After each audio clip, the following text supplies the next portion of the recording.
Hi there. During this session I'm going to be looking at the evidence which allows the IPCC to make a statement such as this.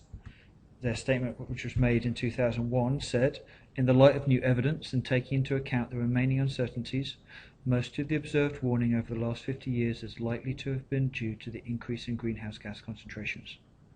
So what this session is about is looking at this evidence and seeing how it allows this group, the Intergovernmental Panel on Climate Change, to make such a strong statement recognizing this relationship. Now, I'm going to put credit where credit's due here. A lot of the information here I've gathered has come from climateprediction.net, and that's a group who've been working very heavily on developing advanced models to make some predictions about the future temperature of planet Earth. So, some evidence. First bit of evidence we can look at. This is data from Antarctic ice cores. It goes back over 400,000 years, and how this actually works is by drilling into the Antarctic ice, we're able to find the deeper you go, the further back in time you go, and by identifying small bubbles of air, we can then actually look at the, how the atmosphere was formed at these different stages back in time.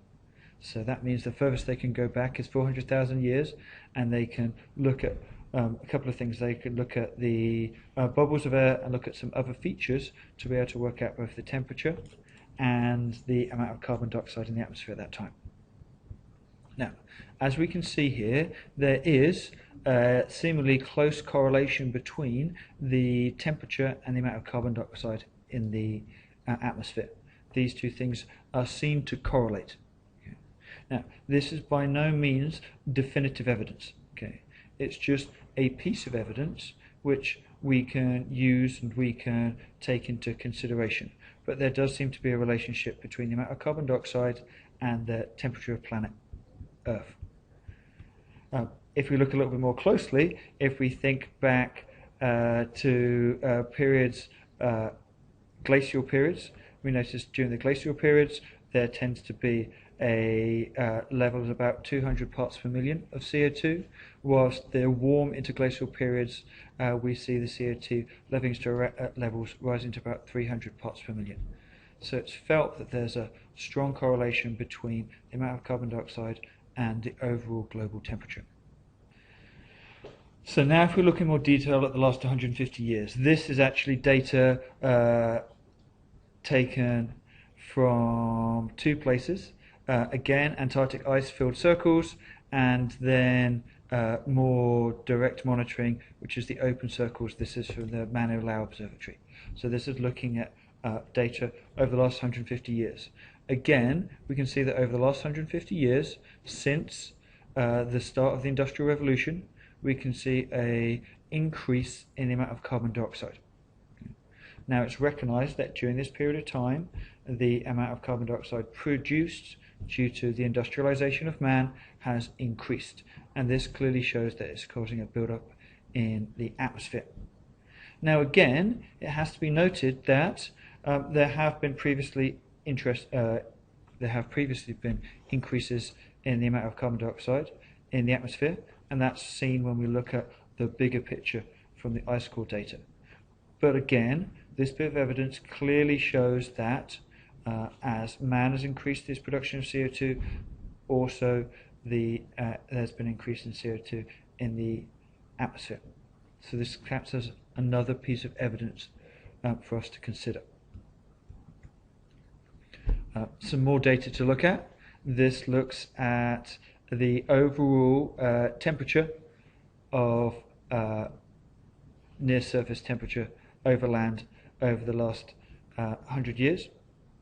So actually last 150 years, and as we can see that the overall average temperature has in particular been increasing since about the turn of the century. So there's been a gradual increase in temperature. Again, we don't have any definitive evidence that this is related to carbon dioxide at the moment, but again, it's part of the picture. So we start to see some correlation due to a supposed cause which was the increase in carbon dioxide. Furthermore, now we need to start thinking about predictions. Okay.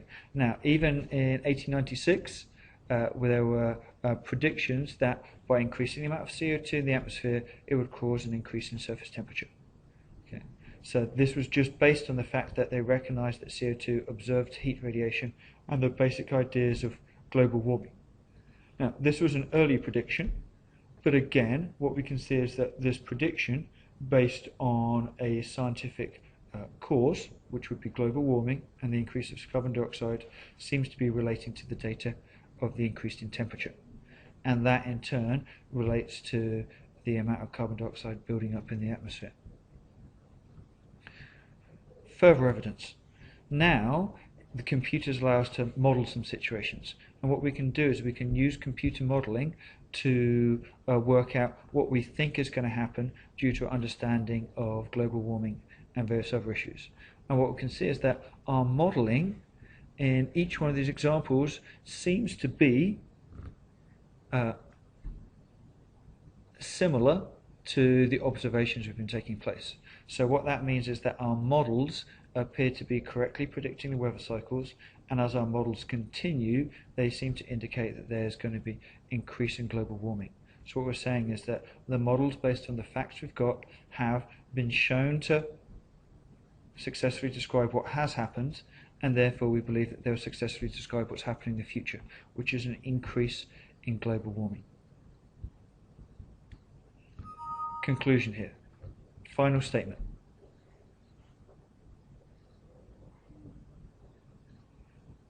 Let's put together everything we've seen. The idea is that the changing concentration of carbon dioxide in the atmosphere is leading to the changes in global climate is now widely accepted. This is due to the fact there's a correlation of evidence. Okay. We recognise that global warming is a causative mechanism, so that means global warming explains how this is taking place.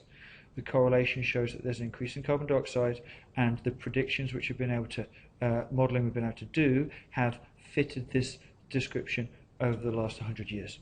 So that is in conclusion why it's felt that the carbon dioxide, which is being produced by man, is creating the enhanced greenhouse effect and therefore causing global warming.